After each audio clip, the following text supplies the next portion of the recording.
News 18 میں آپ کا سواگت، آپ کا استقبال۔ آج ہمارے ساتھ موجود ہیں جموں کشمیر کی سابق وزیر اعلیٰ PDP کی سربراہ محبوبہ مفتی۔ آپ کا شکریہ، آپ نے ہمارے لیے وقت نکالا۔ کچھ تازہ بیانات سے شروع کرتے ہیں۔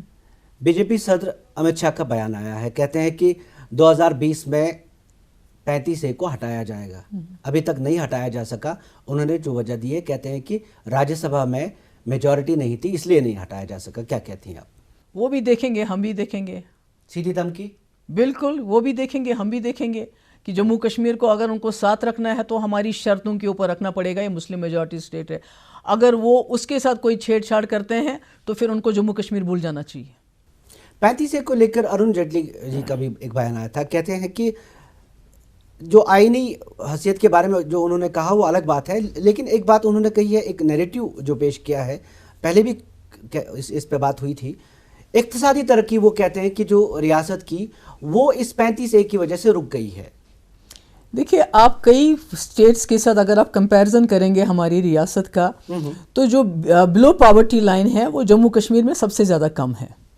جو باقی بہار جہاں پر 370 نہیں ہے، وہاں تو پھر بہت ترقی ہونی چاہیے تھے۔ وہاں کے لوگ تو یہاں آ کے مزدوری کرتے ہیں بیچارے، UP سے لوگ آتے ہیں یہاں مزدوری کرتے ہیں۔ دوسرا یہ ہے کہ یہ کہنا بالکل غلط ہے، ہمارے یہاں انڈسٹریلائزیشن کے لیے جو بھی یہاں انڈسٹری لگانا چاہتا ہے اس کو زمین جو ہے لیز پہ 90 سال کے لیے ملتی ہے۔ شیخ صاحب کے ٹائم میں یہ ایک قانون پاس ہوا تھا کہ اگر باہر کا کوئی انڈسٹریلسٹ یہاں انڈسٹری قائم کرنا چاہتا ہے وہ کر سکتا ہے، اس کو زمین لیز پہ مل سکتی ہے۔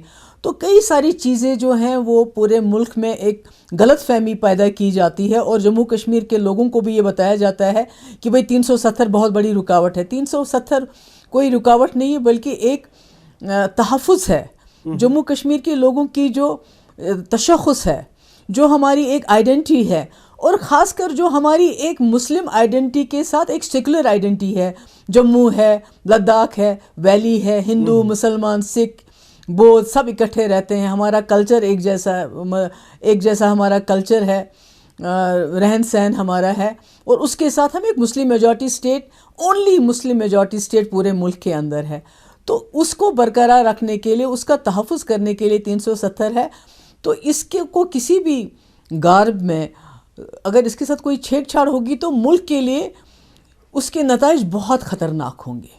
یہ میں بتانا واضح کرنا چاہتی ہوں کہ جو لوگ یہاں اس ملک کا جھنڈا اٹھاتے ہیں، جس کے لیے ہمیں کبھی کبھی اپنے لوگوں کی نفرت بھی سہنی پڑتی ہے، کہ جب یہاں اس قسم کے حالات ہو جاتے ہیں، لوگ مرتے ہیں، باقی بربادی ہو جاتی ہے، تو لوگ کہتے ہیں کہ یہ مین سٹریم پارٹیز ہے، انہوں نے یہاں پر جو ہے ہندوستان کا جھنڈا پکڑ کے رکھا ہے۔ تو ہم جیسی پارٹیوں کے لیے اس جھنڈے کو سنبھالنا بہت مشکل ہو جائے گا۔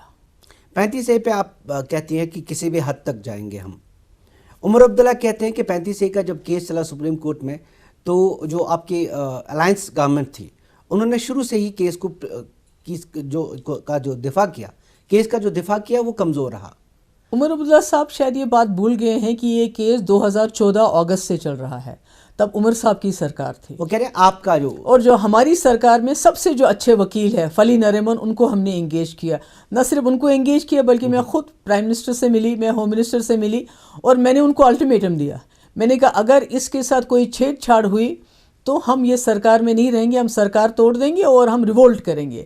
تو اس کی وجہ سے 35A کو ہم نے، جب تک میں سرکار میں تھی، میں نے پوری طرح سے اس کا دفاع کیا، اس کا بچایا، اور تب تک تو لوگوں کو بھی معلوم نہیں تھا۔ میں تو اکیلی لڑ رہی تھی، یہاں بھی لڑ رہی تھی، دلی میں بھی لڑ رہی تھی، BJP کے ساتھ اندر سے لڑ رہی تھی، یہاں پر لڑ رہی تھی، جو ماحول تھا اس کے ساتھ لڑ رہی تھی۔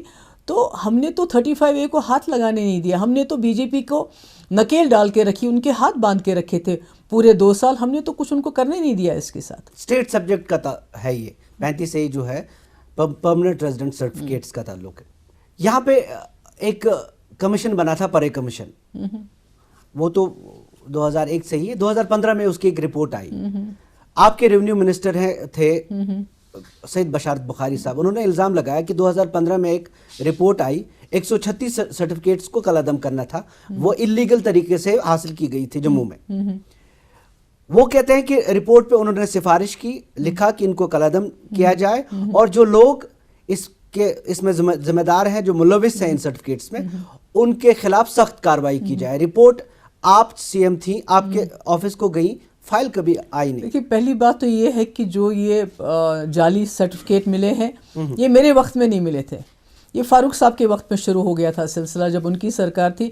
اور اس کے بعد جو ریونیو منسٹر ہوتے ہیں وہ خود مختار ہوتے ہیں، ان کو چیف منسٹر کو بھیجنے کی ضرورت نہیں پڑتی ہے، کیونکہ اسٹیٹ سبجیکٹ کے ساتھ ریونیو ایز اے ڈیل کرتا ہے کس کو اسٹیٹ سبجیکٹ ملنا چاہیے کس کو نہیں ملنا چاہیے. تو اگر وہ آج وہ یہ بہانہ کرتے ہیں تو کہیں نہ کہیں مجھے لگتا ہے کہ چور کی داڑھی میں تنکا ہے. مطلب فائل آپ کے ہاں نہیں گئی تھی، وہ کہتے ہیں کہ فائل میرے پاس بھیجنے کی ضرورت ہی نہیں ہے ان کو. He does not need to put up the file to me. وہ خود جب ان کے پاس کمیشن کی رپورٹ آئی یا تو وہ پورے کیبنٹ کے سامنے وہ رپورٹ لا کے اور اس کے بعد کیبنٹ کی ڈسکشن کے لیے، اگر وہ نہیں کرتے ہیں تو وہ خود مختار ہیں اس پہ فیصلہ لینے کے لیے جو انہوں نے خود نہیں لیا. انہوں نے کہا کہ بی جے پی اس کی مخالفت کر رہی تھی. جب وہاں پہ کافی باتیں ہوئی تو جو پی ڈی پی ہے اکثر لوگوں نے کہا کہ اس پہ آپ کر دیجئے جو کارروائی کرنی ہے. رپورٹ چونکہ آئی تھی پرے کمیشن کی، اس پہ جو نوٹ لکھنا تھا وہ فائل آپ کو بھیجی گئی تھی. وہ جو ایز ریونیو منسٹر ان کو کارروائی کرنی ہوتی ہے.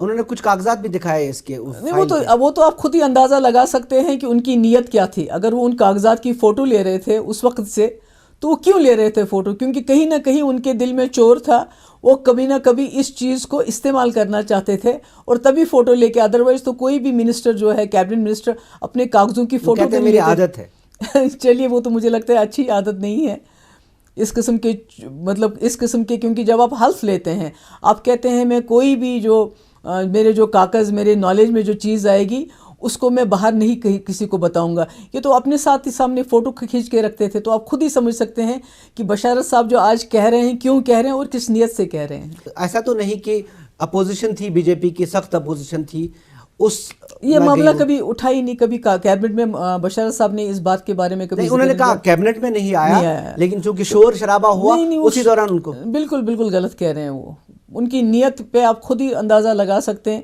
کہ جو فوٹو لے کے رکھیں گے کہ تاکہ ایک ٹائم آئے گا جب میں پارٹی چھوڑ دوں گا تو میں اس کا استعمال کروں گا، تو اس کا آپ خود بخود سمجھ سکتے ہیں کہ کیا نیت ہو سکتی ہے اس آدمی کی. آپ کہہ رہی ہیں کہ آپ کے آفس میں کبھی کوئی ایسی فائل نہیں آئی؟ مجھے تو کتنی فائلز کا میں یاد رکھ سکتی ہوں. How many files can you remember? Home minister Rajnath Singh ji کا بیان آیا حال ہی میں، کہتے ہیں کہ جو یہاں پہ تشدد بڑھا اور اس پر جو قابو نہیں پایا جا سکا اس کے لیے ذمہ دار جو ہے وہ پی ڈی پی ہے. خاص طور پہ انہوں نے کہا کہ چونکہ پی ڈی پی کے ہاتھ میں سرکار تھی، آپ وزیر اعلیٰ تھی، تو وجہ یہی رہی کہ اس پہ قابو نہیں پایا جا سکا. دیکھیے وہ کچھ سخت میجرز کرنا چاہتے تھے جو آج کل آپ دیکھ رہے ہیں.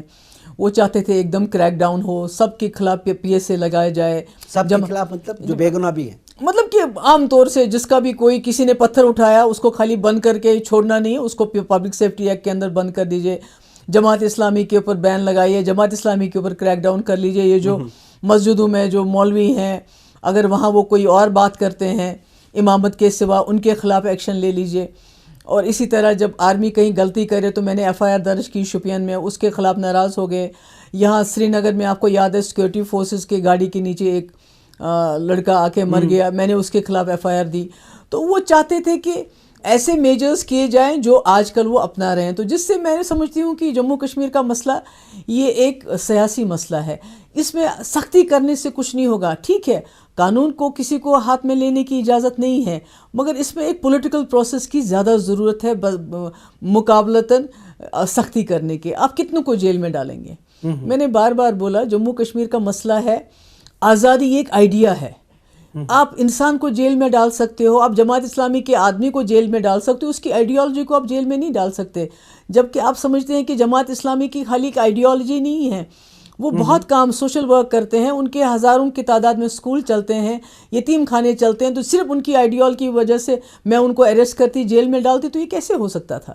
تو اس لیے لگتا ہے کہ ہوم منسٹر صاحب کو کہ شاید میرے وقت میں ان کو لگتا ہے کہ میں یہ کہتی تھی کہ جب انکاؤنٹر ہوگا جو لوکل ملیٹنٹ ہے اس کو پورا موقع دیا جانا چاہیے سرنڈر کرنے کا، واپس آنے کا. اور شاید میں نے یہ بات کہی بھی کہ اگر مجھے معلوم ہوتا برہان وانی اس انکاؤنٹر میں ہے تو شاید میں اس کو زندہ بچانے کی کوشش کرتی. تو یہ چیزیں شاید ان کو پسند نہیں تھی. آپ نے آئیڈیا کا ذکر کہا، آپ اکثر کہتی رہی ہیں کہ یہ آئیڈیاز کی جنگ ہے، مفتی صاحب کا ہی ہے. بالکل کہتے تھے وہ. تو اگر آپ کے دور حکومت میں دیکھیں ہم جب آئیڈیاز کی جنگ ہم کہتے ہیں، آپ ایک آئیڈیا سے دوسرے آئیڈیا کو ہرانے کی بات کہتی ہیں، تو ظاہر سی بات ہے آپ علیحدگی پسندوں کی میں بات ہرانے کرتی کی نہیں، میں جیتنے کی بات کرتی ہوں. بالکل. ہاں. مطلب ایک آئیڈیا کے آئی ڈونٹ وانٹ، میں کبھی نہیں یہ چاہوں گی کہ ہمارے لوگوں کو کبھی احساس شکست ہو کہ ہم ہار چکے ہیں، اب کچھ نہیں ہونے والا ہے. میں چاہتی ہوں کہ ایسا آئیڈیا، ایسا کوئی سولوشن سامنے آئے کہ ہمارے لوگوں کو لگا کہ ہم جیت گئے ہیں. اگر ہم نے اتنی قربانیاں دی ہیں، یہ جو ہم نے حاصل کیا ہے یہ ہماری جیت ہے، نہ کہ شکست خور ہو کے وہ لگے کہ ہم ہار چکے ہیں، ہمارے لوگ بھی مر گئے اور ہم نے سفید جھنڈا اٹھایا. میں اس قسم کا آئیڈیا نہیں چاہتی. میں چاہتی وہ آئیڈیا ہو جو لوگوں کے تشخص کو، لوگوں کے جذبات کی عکاسی کرے. آئیڈیاز کی ہی بات کریں گے ہم. آپ کے دور حکومت میں ہم نے دیکھا کہ علیحدگی پسند بند رہے، جو جامع مسجد ہے ریکارڈ وقت کے لیے بند رہی. یہ آئیڈیاز کی جنگ کیسے لڑتی تھیں پھر آپ؟ نہیں دیکھیے، جب بدقسمتی یہ ہوگی کہ میں نے جب سرکار سنبھالی صرف 2 مہینے مجھے امن کی عین کے ملی، اور ان 2 مہینوں میں کسی کو ہم نے بند نہیں کیا. مگر اس کے بعد جب برہان وانی کا حادثہ ہو گیا تو اس کے بعد تو آپ کو معلوم ہے کیا ہوا. لوگ سڑکوں پہ آ گئے، پولیس اسٹیشنز پہ حملہ ہوا، آرمی کیمپس پہ حملہ ہو گیا، پتھراؤ کی ایسی شدت ہو گئی کہ کئی لوگ جو ہیں، کئی لوگوں کی جانیں چلی گئی اس میں. تو اس وقت تو انہوں نے کوئی آلٹرنیٹیو نہیں، کیونکہ اگر آپ جامع مسجد جاتے ہیں، نماز پڑھتے ہیں، وہ تو ایک چیز ہے، مگر آپ جامع مسجد جا کے وہاں پتھراؤ ہوگا، پھر گولی چلے گی، کوئی مر جائے گا، تو پھر کیسے چلتا ہے یہ سلسلہ؟ مجھے تو 2 مہینے صرف لوگوں نے کام کرنے کے دیے، کیونکہ میں نے اپریل میں سرکار بنائی، مئی، جون اور 8 جولائی کو برہان وانی کا ثانیہ ہو گیا. اس کے بعد تو آپ کو پتہ ہے کیا ہو گیا. اس کے بعد تو ایک دن بھی چین کا نہیں ملا مجھے. یہی بات آپ نے پہلے جو بات کہی کہ میں روکنا چاہتی تھی کہ کوئی لوکل ملیٹنٹ نہ مارے، کوئی اس طرح کے واقعات نہ ہوں. بالکل بالکل.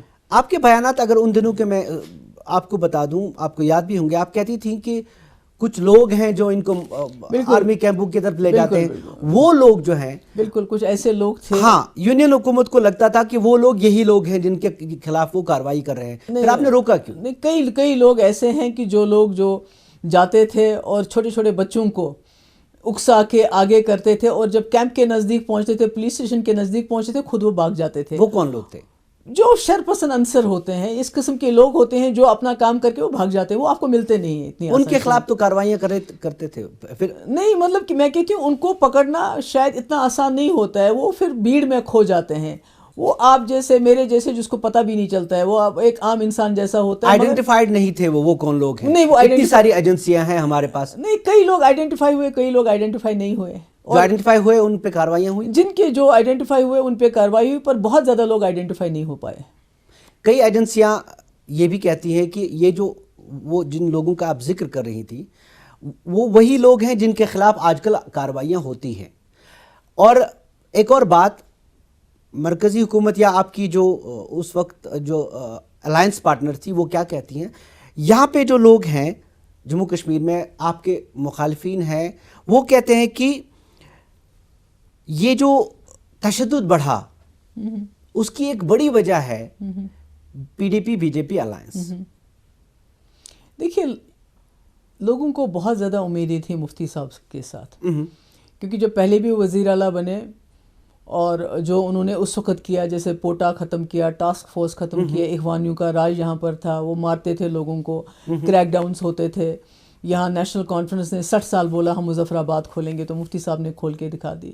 یونیورسٹیز بنائی، مغل روڈ بنائی، یعنی ترقی اور پولیٹیکل پروسیس ساتھ ساتھ چلا. پہلی بار واجپئی جی اور پاکستان کے ساتھ بھی بہت اچھی بات چیت رہی، ایل کے اڈوانی اور حریت والوں سے بھی بہت اچھی بات چیت رہی. تو اس لیے مفتی صاحب چاہتے تھے کہ میں وزیر اعلیٰ کے لیے نہیں بننا چاہتا تھا. وہ چاہتے تھے کہ وہ اس کرسی پہ اس طاقت کے ساتھ بیٹھے کہ وہ جموں کشمیر کے مسئلے کے حل کے حوالے سے کچھ کر سکے. تو ایسے میں جو ہم لوگوں سے مینڈیٹ مانگتے تھے، مفتی صاحب کہتے تھے لوگوں کو مجھے 40 سیٹیں دے دو، میں جموں کشمیر کے لوگوں کو، یہاں کے جوان کو اس مصیبت سے باہر نکالوں گا. 40 سیٹیں تو ملی نہیں ملی. 25 ہمیں ملی، 25 بی جے پی کو ملی. بی جے پی جموں میں 25 یہاں ملی ہمیں، 25 جموں میں بی جے پی کو ملی. بی جے پی کو 2 پیپلز کانفرنس کی ملی، ہمیں جموں میں 3 ملی، یعنی زیادہ فرق نہیں رہا. تو ایسے میں مفتی صاحب کے ہاتھ باندھ دیے لوگوں نے، اور اب ان کو یہ فیصلہ کرنا تھا کیا میں نے وزیر اعلیٰ بننا ہے وہ میں کانگریس کے ساتھ مل کے بھی بن سکتا تھا, وہ نیشنل کانفرنس کے ساتھ بھی مل کے بن سکتا, یا مجھے کوشش کرنی ہے جہاں پر واجپئی جی نے اس بات کو چھوڑ دیا تھا, پاکستان کے ساتھ جو وارتا چلی وہ وہیں رک گئی جب واجپئی جی چلے گئے کرسی سے. جو مظفر آباد روڈ کھلنے کی بات ہوئی وہ بھی کہیں نہ کہیں وہیں رک گئی, کیونکہ فیملیز ہی جا سکتی ہے, آپ نہیں جا سکتے, میں نہیں جا سکتی. تو اس کو آگے بڑھانے کے لیے انہوں نے بہت بڑا رسک لیا. بی جے پی کے ساتھ ہاتھ انہوں نے صرف اس لیے ملایا کہ وہ کچھ کرنا چاہتے تھے. یہ بات شاید کئی لوگوں کو پسند نہیں آئی, یا بات یہ سمجھ نہیں پائے کہ مفتی صاحب جو اتنی بڑی قربانی دے رہے ہیں, اپنی زندگی, اپنی جماعت, اپنی کریڈیبلٹی قربانی دے رہے ہیں, یہ کسی پرپس سے دے رہے ہیں کیونکہ ہمارے گھر کے اندر ایک چیز داخل ہو گئی تھی, اب اس کے ہاتھ باندھنے کی ضرورت تھی. تو مفتی صاحب نے ایجنڈا آف الائنس پہ دستخط کروا کے, ایجنڈا الائنس منوا کے بی جے پی کے ہاتھ باندھ دیے. مگر لوگوں کو یہ ایکسپیکٹیشن بہت جلدی تھی کہ بہت جلدی بہت کچھ ہونے والا ہے, جیسے بات چیت ہو جائے گی, پاکستان کے ساتھ بات ہوگی. جب مفتی صاحب نے پاکستان کے بارے میں بیان دیا, حلف لیتے ہوئے پریشانیاں رہی, ایک دم وہ پورے ملک کے اندر ان کے خلاف ماحول ہو گیا.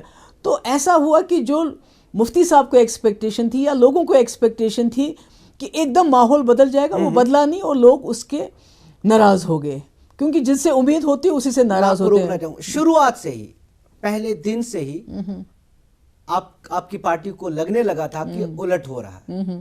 جہاں جو آپ واجپئی جی کی بات کر رہے تھے, اس دور کی بات کر رہے تھے, نریندر مودی کی حکومت وہ حکومت نہیں ہے جہاں پہ آپ جو امیدیں آپ نے باندھی تھی پہلے دن سے ہی لگنے لگا تھا کہ ایسا نہیں ہوگا. پھر حکومت چلی, آخر تک مجھے نہیں لگتا کچھ حاصل ہوا جو آپ کو امیدیں تھی.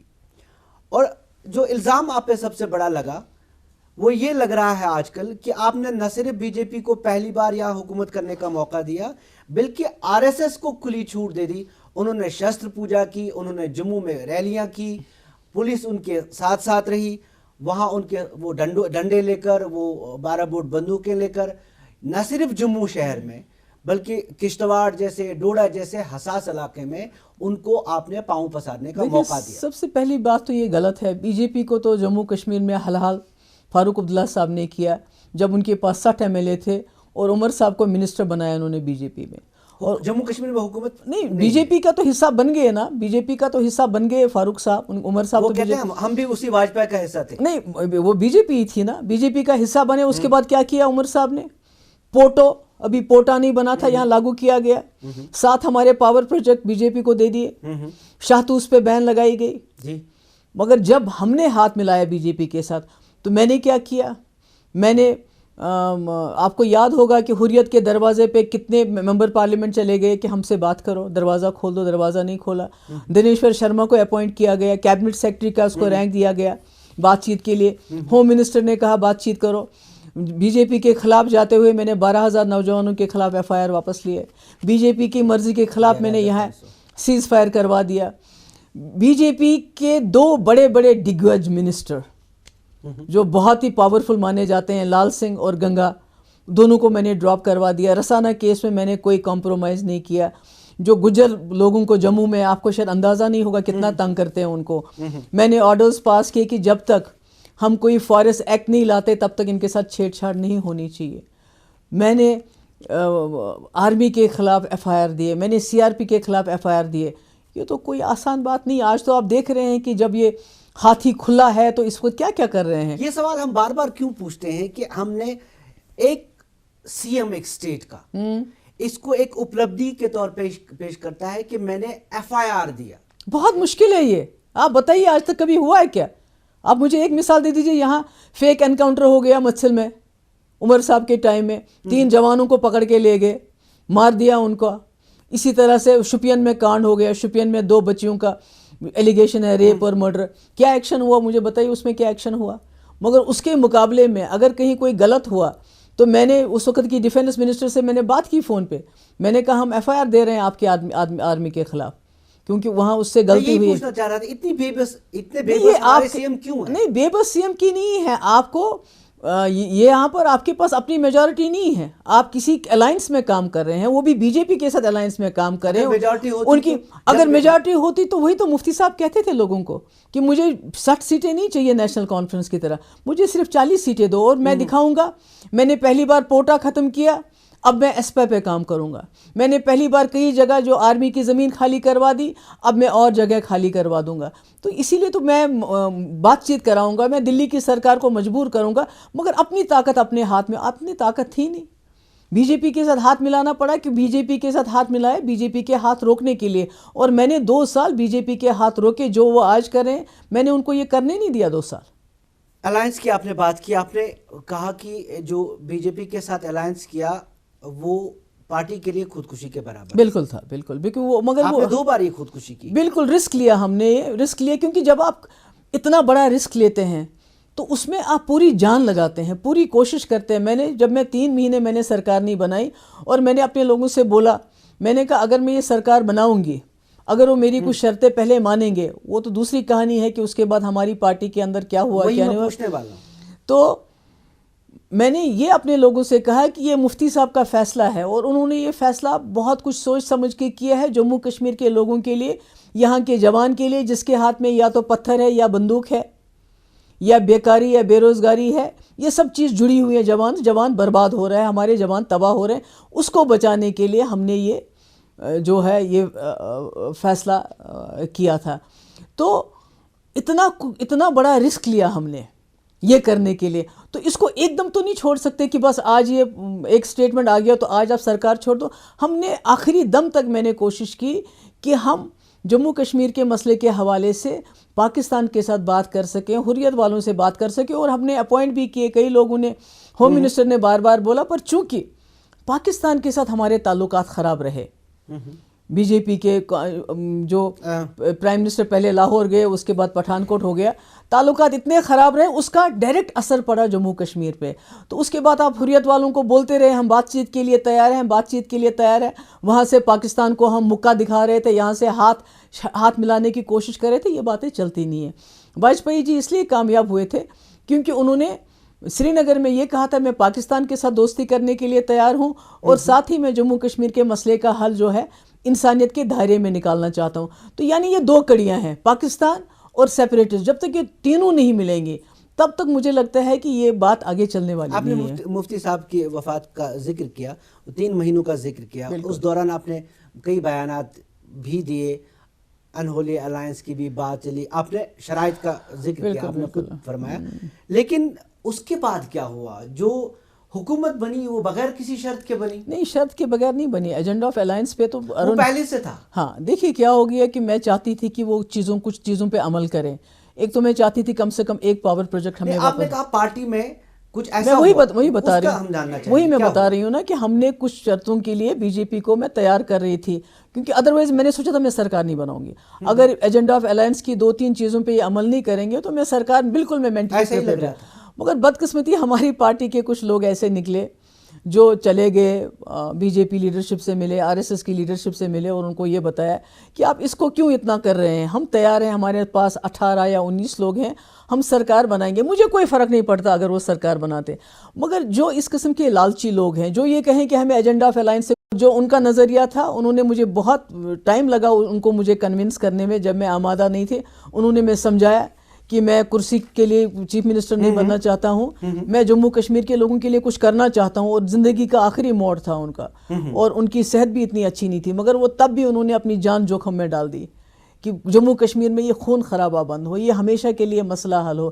تو میں کیسے ان کی کہی ہوئی بات کو یا ان کے فیصلے کو نکاروں؟ ایسا ہو نہیں سکتا. آپ نے نکارا نہیں, آپ نے الائنس میں نے کوشش کی, میں نے کوشش کی.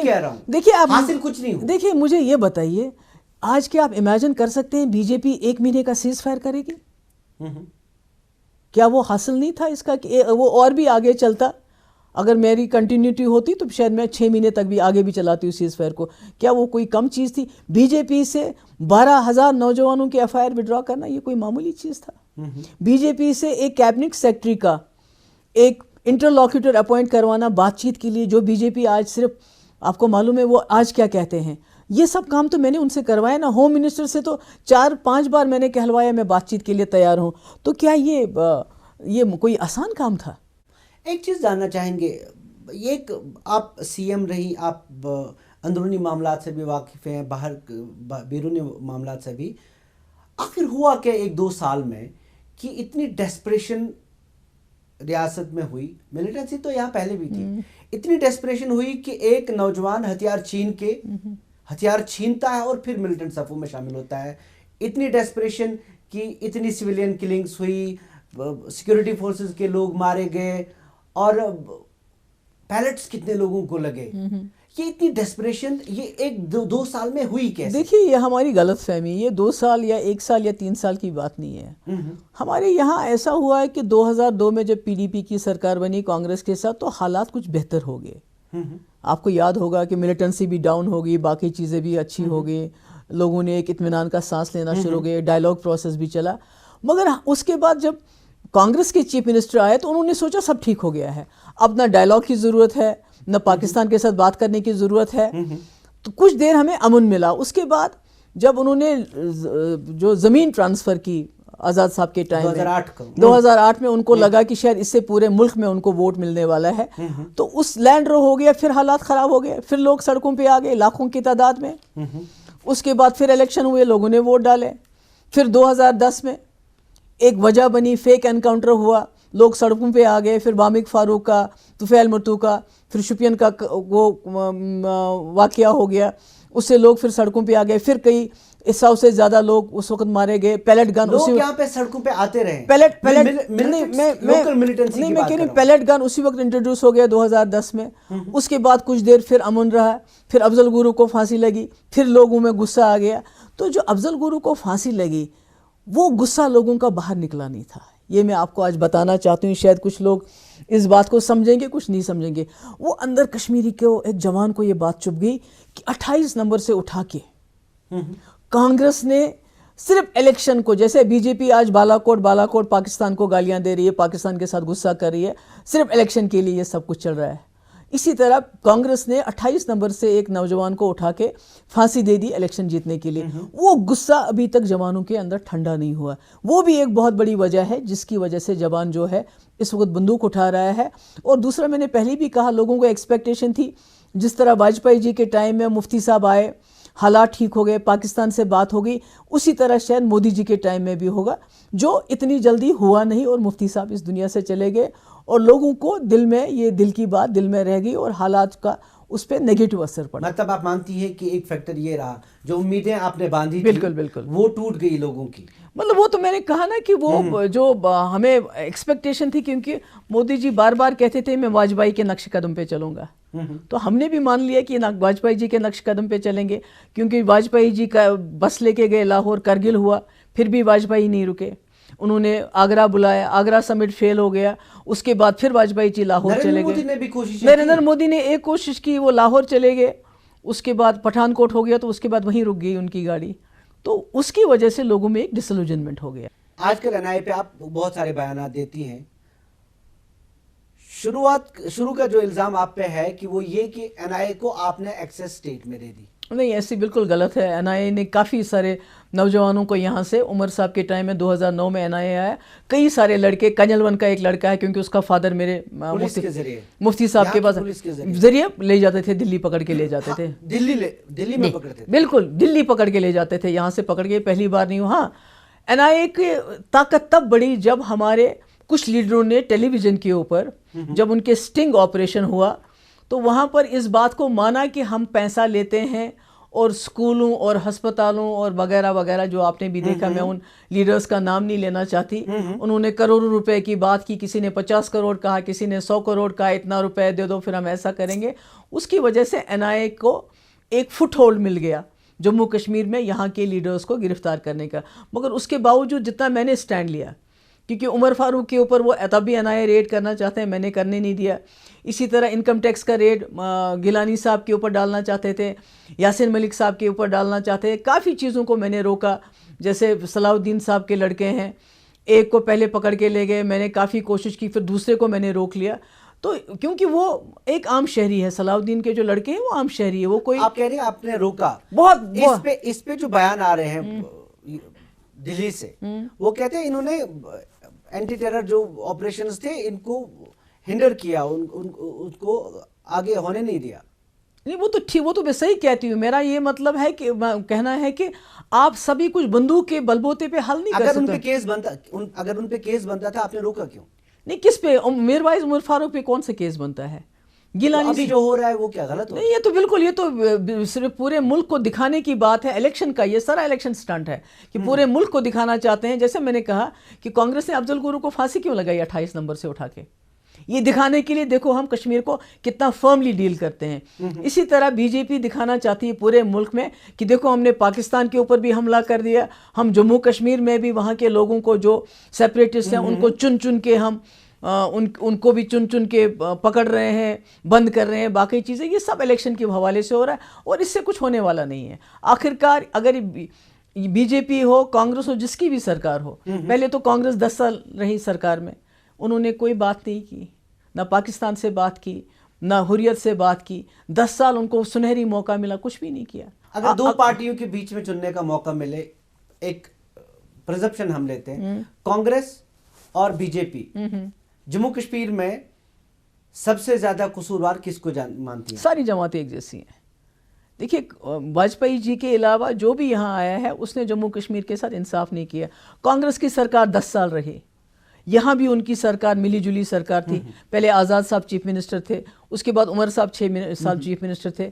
تو جو پولیٹیکل پروسیس واجپئی جی کے ٹائم میں شروع ہوا تھا، چاہے وہ سیپریٹسٹ کے ساتھ شروع ہوا تھا، پاکستان کے ساتھ شروع، کیا ایک قدم بھی انہوں نے آگے چلایا؟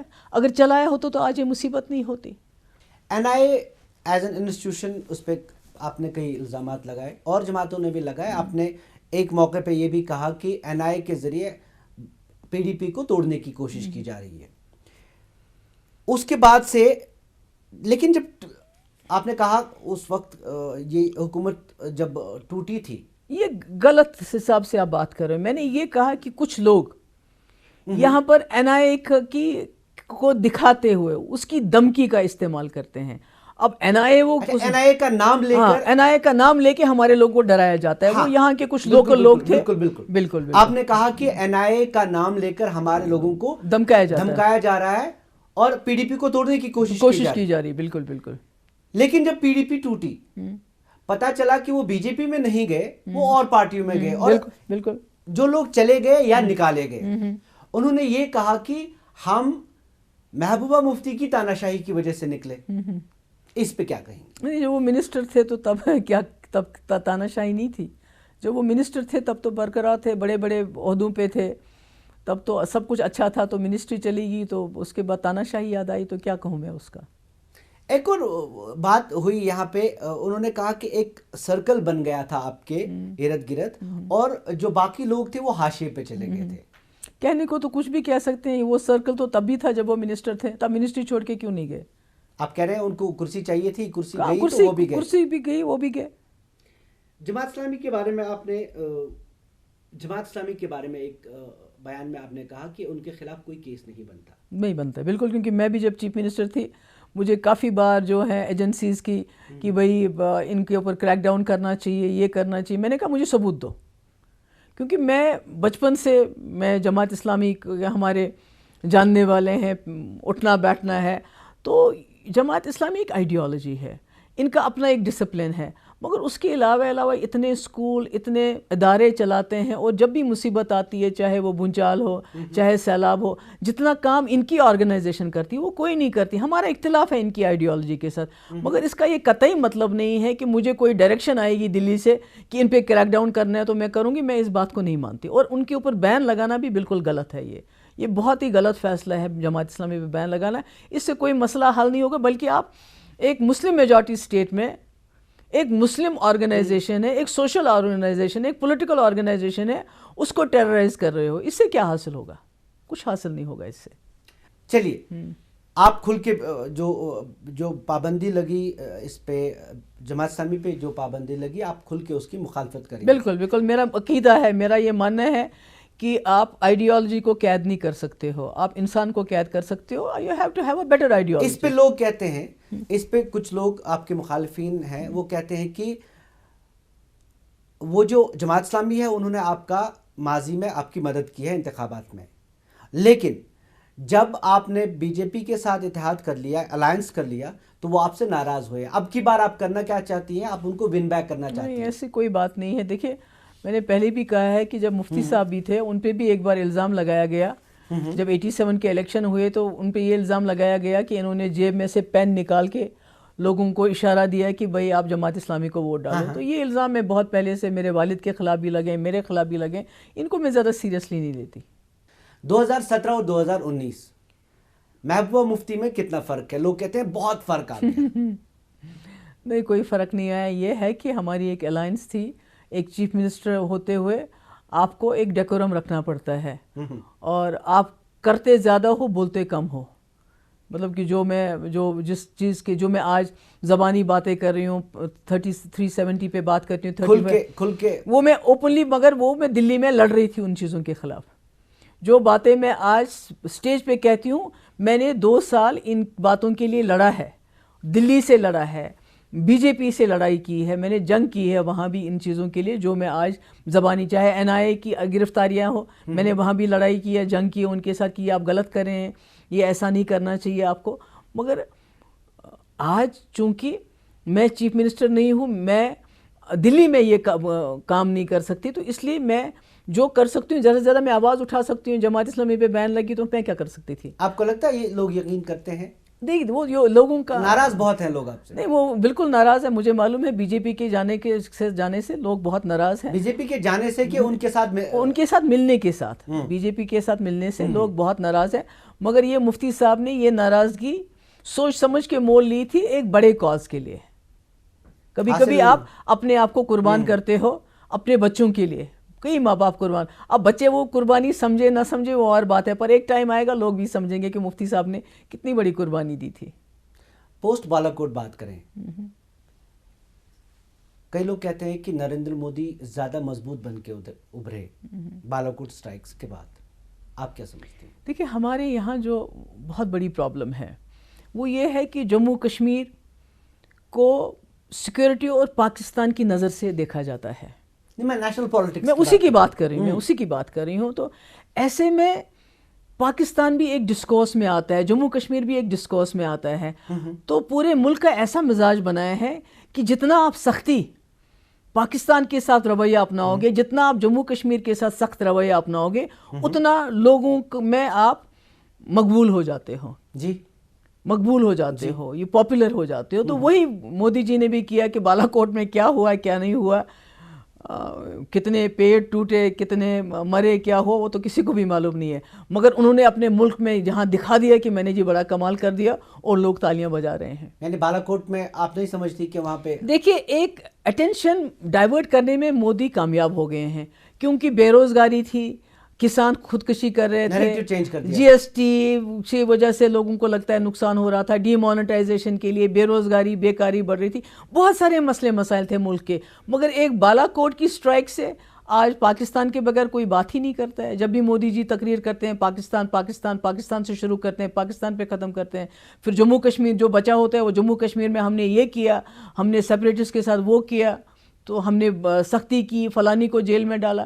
اس کے بغیر تو کوئی بات چیت ہی نہیں ہوتی. GST آپ نے بھی لگوایا یہاں پہ؟ نہیں, وہی میں کہہ رہی ہوں, لوگوں کو لگتا ہے نا ابھی وہ نقصان ہوتا لگتا ہے لوگوں کو ہو گیا اس سے.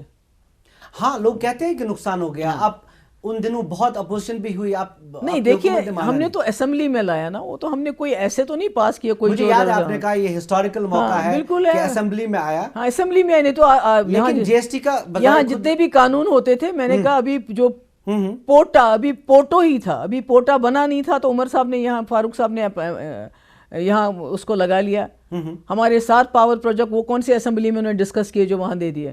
میں نے تو GST جو ڈسکس کروا کے یہاں لایا, کیونکہ if you have to become a part of the financial system of the country, you can't be out of it.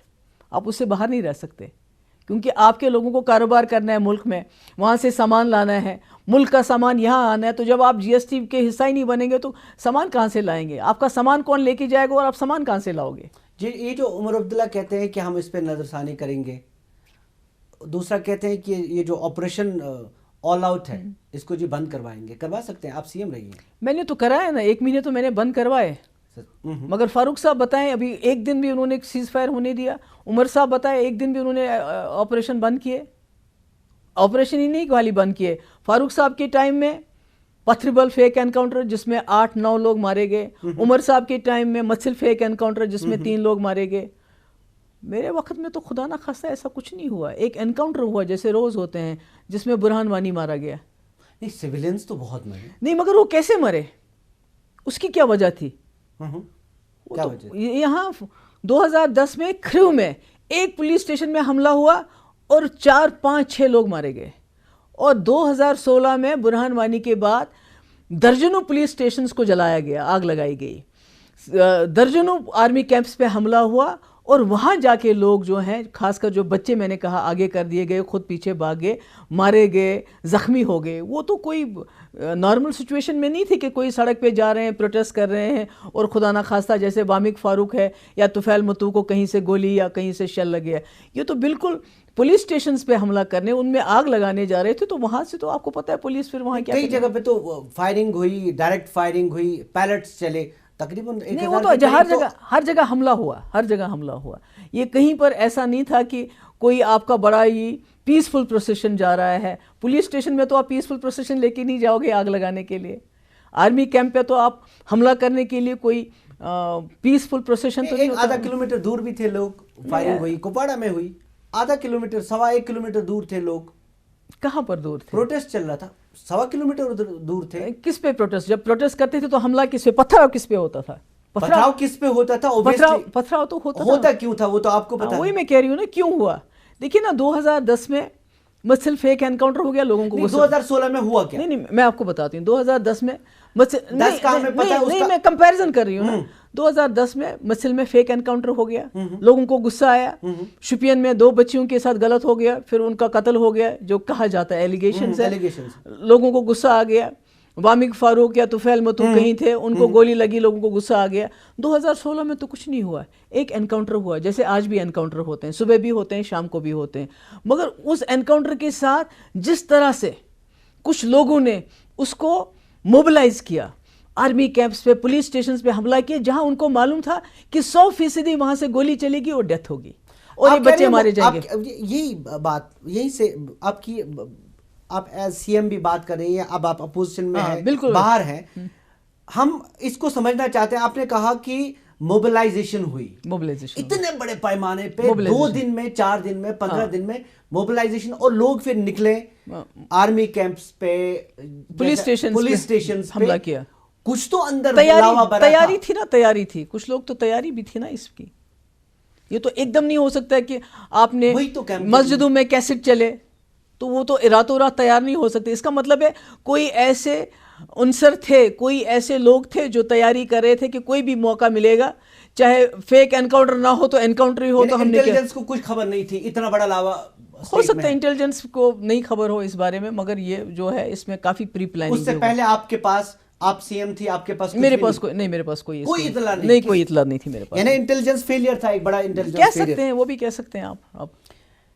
بات چیت کی آپ بات کرتی ہیں, کیا امکانات نظر آتے ہیں اب جس طرح کے حالات دونوں ملکوں میں ہیں؟ مجھے لگتا ہے کہ الیکشن کے ہونے کے بعد بات چیت کے بغیر اور کوئی چارہ نہیں ہے. کہ آپ کانفرنٹیشن کب تک نبھائیں گے, اس کو نبھانا بھی پڑتا ہے نا. کہ آپ کسی ملک کے ساتھ جو ہے دشمنی نبھانے کے لیے بھی انرجی کی ضرورت پڑتی ہے, دوسری چیزوں کی. آپ کب تک ملک کے لوگوں کو ہاسٹیج رکھیں گے پاکستان کی دشمنی؟ بات چیت کہتے ہیں, یونین منسٹری کہتی ہے, یونین گورنمنٹ کہتی ہے, کریں کیسے بات؟ یہاں سے حملے ہوتے ہیں, وہاں سے بات چیت کیسے ہوگی؟ نہیں, بات چیت تو حملے روکنے کے لیے تو بات چیت کرنی ہے کہ تاکہ حملے نہ ہو. اسی لیے تو بات چیت کی شروعات تو اسی لیے ہونی چاہیے کہ جیسے واجپئی جی نے پاکستان جا کے اس وقت کے مشرف کو یہ آمادہ کیا تھا کہ پاکستان کی زمین جو ہے ہندوستان کے خلاف, حملوں کے خلاف استعمال نہیں ہوگی.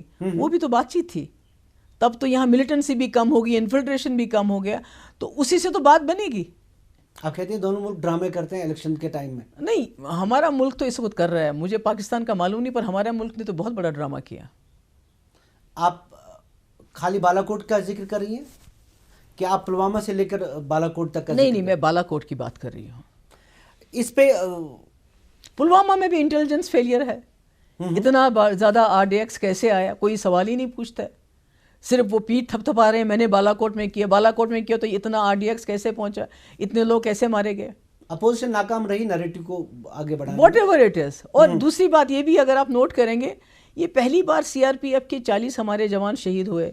اگر آپ نیکسل علاقوں میں دیکھیں گے 70-80 ایک دن میں وہاں بھی کئی بار مارے جاتے ہیں, مگر اس وقت اس قسم کا ڈسکورس کنٹری میں نہیں بنایا جاتا. کیوں؟ Because ultimately it is more to bring the discourse towards Pakistan. نہیں تو وہاں بھی ہمارے جو نکسل وادیوں میں وہاں بھی ہمارے 70-80 کبھی CRP والے مارے گئے ہیں, مگر اس وقت یہ نہیں تھا کہ ہم کیا کریں گے, جنگ کریں گے. کس کے ساتھ جنگ کریں گے, کیونکہ اس وقت آپ کو کوئی دشمن نہیں ملتا ہے جس کو آپ ٹارگٹ کرو گے. جموں کشمیر کے حوالے سے آپ کو دشمن جو ہے پاکستان ملتا ہے, اور اس کے نام پہ آپ کو ووٹ بھی ملتا ہے. PDP کا مستقبل آپ کہاں دیکھتی ہیں امیڈیٹلی اور آگے اسمبلی؟ دیکھیے PDP واحد ایک جماعت ہے جس کے پاس ایک ایجنڈا ہے, جس کے لیڈر نے دنیا سے جاتے جاتے بھی, میں الیکٹورل پالیٹکس کی بات کر رہا ہوں, میں اسی کی بات کر رہی ہوں. ایجنڈا جس پارٹی کے پاس ہو. دیکھیے PDP بہت ہی ینگ جماعت ہے, 99 میں بنی ہے, ابھی تک 2 بار پاور میں آئی, بہت کم ٹائم میں. مگر ہمارا ایجنڈا جو ہے وہ پاور سے زیادہ ہے. پاور مفتی صاحب کے پاس آئی, انہوں نے مظفر آباد روڈ کھولا, ٹاسک فورس ختم کیا, یعنی پاور کا استعمال انہوں نے لوگوں کی بھلائی کے لیے کیا. اس لیے پاور ہمارا گول نہیں ہے. ہمارا گول ہے کہ ہم جموں کشمیر کو اس مصیبت سے باعزت طریقے سے باہر آنے کا راستہ دینا چاہتے ہیں. تو اس لیے جہاں تک الیکٹورل پالیٹکس کی بات ہے وہ لوگوں تک میں چھوڑ دیتی ہوں, وہ اس کا فیصلہ لوگ کریں گے, اور انشاءاللہ میں پور امید ہوں. کیلکولیشنز تو آپ کے پاس ہوں گی کچھ؟ پور امید ہوں میں انشاءاللہ. چلیے انتخابات پہ چھوڑتے ہیں, کیا ہوگا. پچھلی بار ایک بات ہوئی جو ایک مثال بنی, کئی لوگوں نے اسے پسند بھی کیا یہاں کشمیر میں خاص طور پہ.